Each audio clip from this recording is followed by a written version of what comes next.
Hello.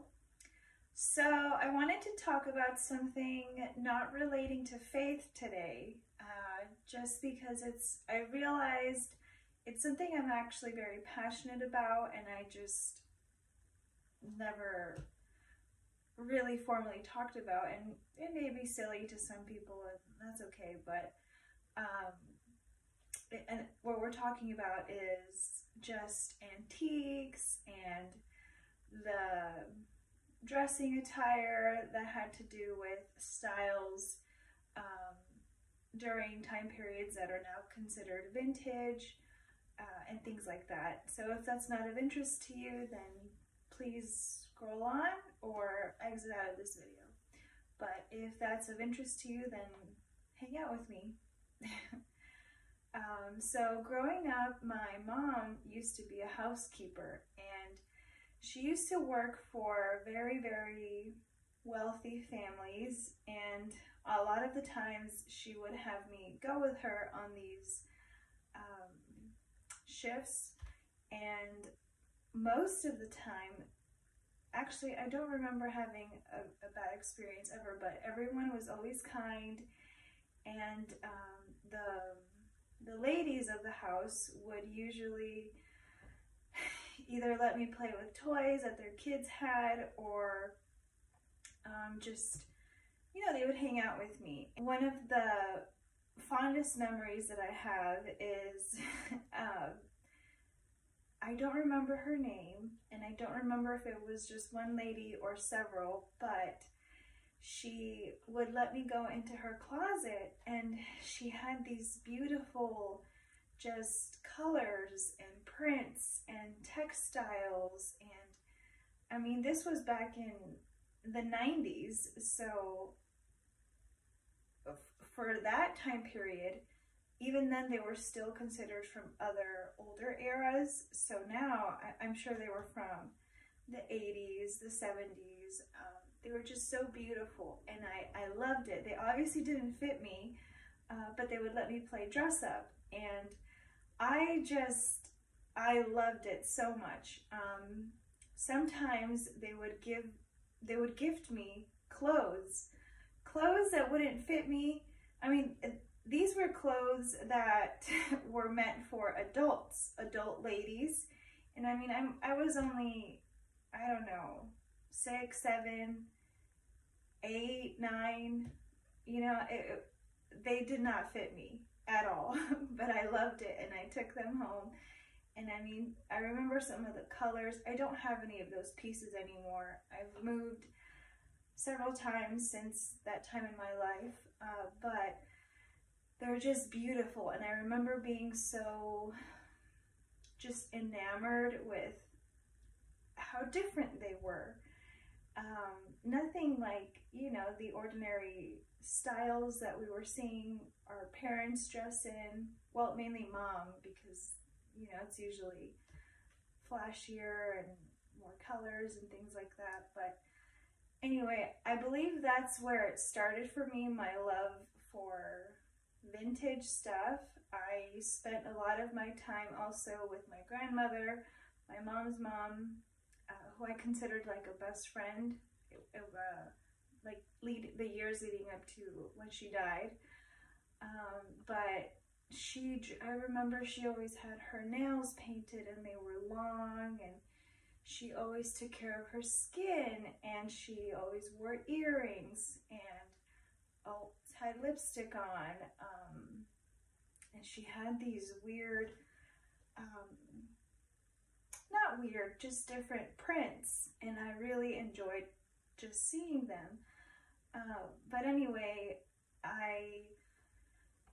growing up in California, where I grew up anyway, Southern California, San Diego area, the women there, you're kind of forced to, and being Latin, you're kind of forced to dress up to date with the trends.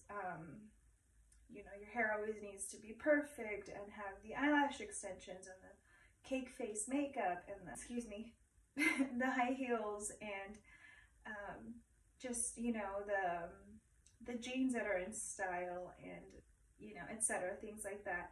but I was born and raised there, so I didn't really know any different until I moved to the East Coast. I am now in Virginia, and I started to kind of pay attention to my own voice, if you will, my own, like what I like, to allow myself to be drawn to what I've always been drawn to, because I mean, there were moments where I would dress different, funky, almost, not costumey, but I mean, I'm sure some people consider that, just because I've always liked the weird, unconventional looks, always. But again, where I grew up, that wasn't really encouraged. So I never really got to develop that fully. So when I moved here, I was able to explore that more. And anyway, part of it is also I couldn't afford going to, you know, shopping at the mall or online and paying for shipping and things like that. So I started going to like thrift stores and antique stores as well, and that's where I started finding clothing that I liked. And I'm a lover of stories, of history, art history, architecture, things like that. So when I see clothing, especially older clothing, I love so much. It makes me feel something. It's not just, you know, what's the word, like the trend or whatever. I like to think about what was going on in that time period, and just my mind goes there, and I enjoy that. That's something I really like. So anyway, my husband and I, we like to take trips a lot, and actually I don't think we've ever flown anywhere together. I don't think so. All of our trips have been, we've driven everywhere. And so he also loves antique stores and like flea markets and things like that. So whenever we're driving, we see them, we stop and we run in there. It's just part of our experience. That's what we love to do. And so anyway, in all of my years of collecting, I guess you could say, even though I didn't know that that's what I was doing, I didn't have that intention when I started purchasing antiques. That's what I've been doing. I've been collecting, and I have, actually this room is probably the room full of most antiques, and I love it. I love sitting in this room. It's also my hair salon where I provide cosmetology services to my clients, and they seem to enjoy it. They like the decor, but I have some very meaningful pieces in here, and I just wanted to share some of my favorites with you. Actually, the most recent ones that I've found, and it was within the past 2 weeks actually. So let's get started. Okay, so some of you ladies may be interested in makeup and, you know, beauty, things like that. And I am too. I don't provide that service on my clients. I did in the beginning stages of my career. I did weddings a lot, bridal makeup, but I don't anymore. Now I just kind of play with it just for fun. But in one of my most recent travels, I came across this piece, and it is a Stratin compact, powder compact. And I'm wearing gloves because you don't ever want to touch antique makeup with your fingers. I mean, if you do, it's fine, but I would just wash my hands very quickly afterwards. Stratin is a brand of powder compacts, lipsticks, and other cosmetics that was originated in Birmingham, England. in 1920. Their original company was, I don't remember the name of it. It came with a different name, and it was in the 1800s. That was like the mother company, and then they created Stratton, which was originated in the 1920s, which, if you know me, you know I love the 20s. They're one of my favorite time periods. Not the only one, because I have several, but that's one of my favorites. I wrote down notes so I don't forget anything. Oh, that's right. So in World War II, during World War II, they lost 4 of their 5 factories to enemy bombings. And after that, they began to produce war supplies, which makes sense. In 1948, they made more compacts, and then they closed in 1997, but the name is still being used. These are now considered collectibles, and they are vintage. This one, it's pretty cool. I saw it, my eyes just saw the colors, and I just gravitated towards it. But it's still in its container. It's got the cloth, like to wipe down. I imagine this, and perhaps a mirror, or keep it inside. I honestly don't know. But this is the compact, kind of like, exactly like the powder compacts that we have nowadays. It's just this one, I don't know if you can see. This one says Stratton, made in England. And this one is dated back to the 70s. I don't want to drop it.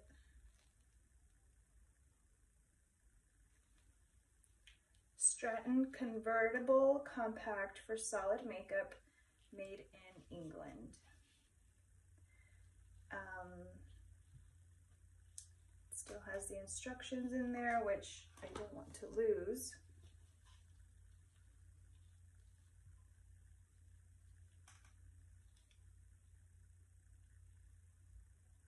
It's beautiful.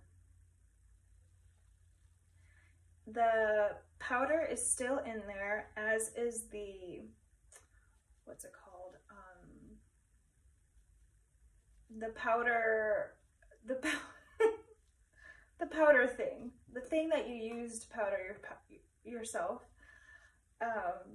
It's still there. I'm trying to be very careful so as to preserve the makeup, but when I went up to the register and brought this over, the cashier said, that's from the hippie time period. And I think the design is beautiful. I love gold, so I automatically love that. I love these colors, are one of my favorite colors. And I thought this is now a collectible, actually, and I love makeup, and I especially love vintage makeup. I think it's so cool and so crazy that now the 70s are considered vintage, but you know what? I'm here for it. All right, let's see the next one. Okay, so the next one is the banker's lamp. So it's now called the desk lamp sometimes, but it was first produced, and then the patent was filed for it in May of 1909 in what was now what was Moravia, but is now present-day Czech Republic. I hope I pronounced that correctly. I'm sorry if I didn't.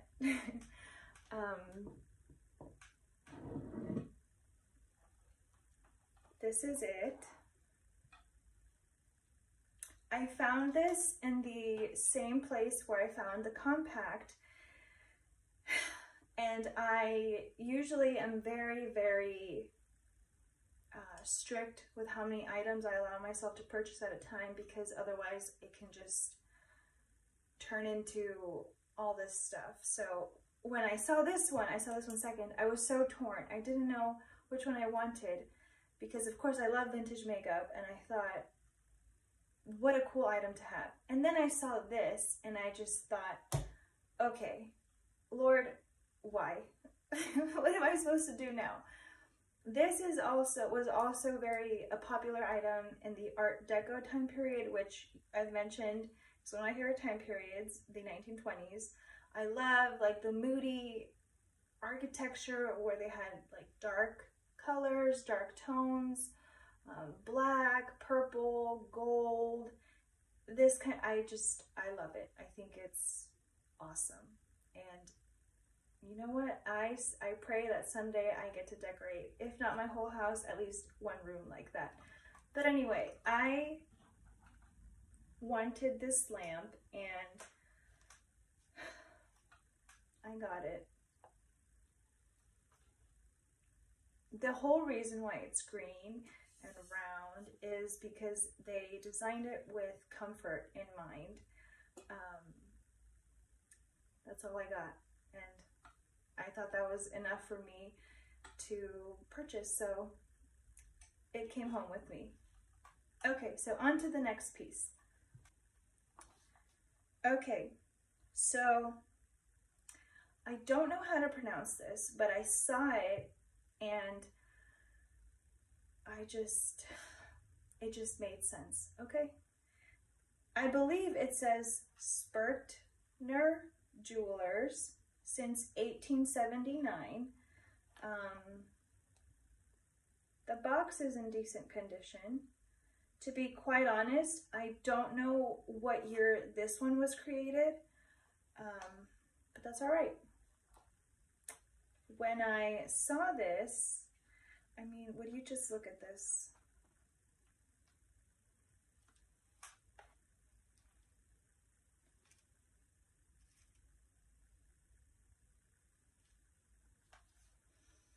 I also really, really love Western wear. I love my cowboy boots. I love my wide flared jeans and my cowboy hat.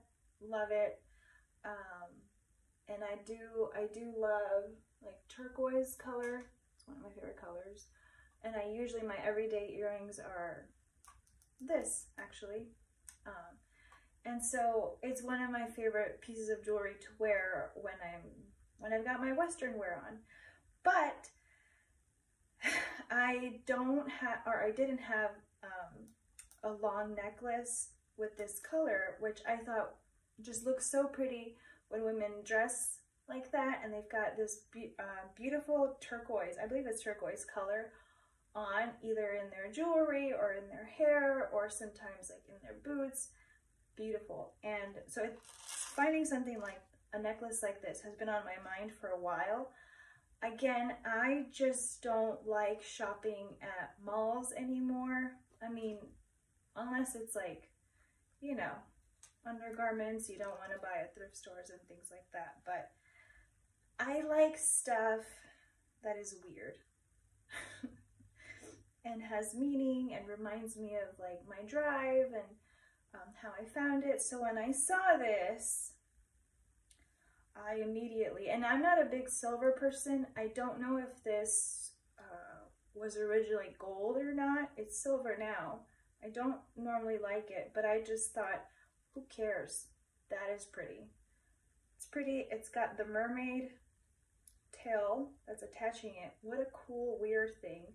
It's got some, I don't believe these are real pearls. If they are, great. If not, I don't care. But they have 3 of them and then blue little gemstones. I think this is so cool. The earrings are exactly like these and they look like they've never been worn. They're clip-ons and I'm never gonna wear those. I don't like matching necklaces and earrings. I just think I love imperfect things when they're like weird. Like I only have 2 piercings here, 3 over here. I don't like perfectly matched stuff. I like mismatched. So anyway, I probably will never wear those, but I think this was worth the purchase. On the back, it says, made in Germany, West. Okay? It looks very worn out. I don't know. So I thought this was maybe produced in Germany. I'm not sure. But when I looked up this name, this company, these jewelers are still in business, and they are originally from here, from Hampton Roads in Norfolk, Virginia. So if I wanted to, I could probably just give them a call and ask them to give me more information on this, but I thought that was kind of cool. All right, on to the next piece.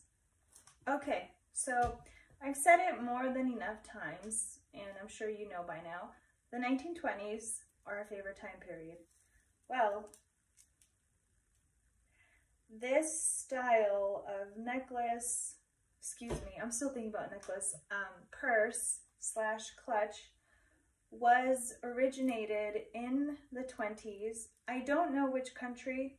I didn't do my research. I should know it considering how fascinated I am with this time period, but anyway, my sister and I went into a bunch of antique stores on our way up to Shenandoah, or on our way back from Shenandoah, and this was a piece that I found, and she gifted it to me for my birthday. She bought it, and I just adore it. I love this. I took it to dinner the other night when my husband and I and my sister went to dinner, and I love these. I've got 3 of them, gold, silver, and black.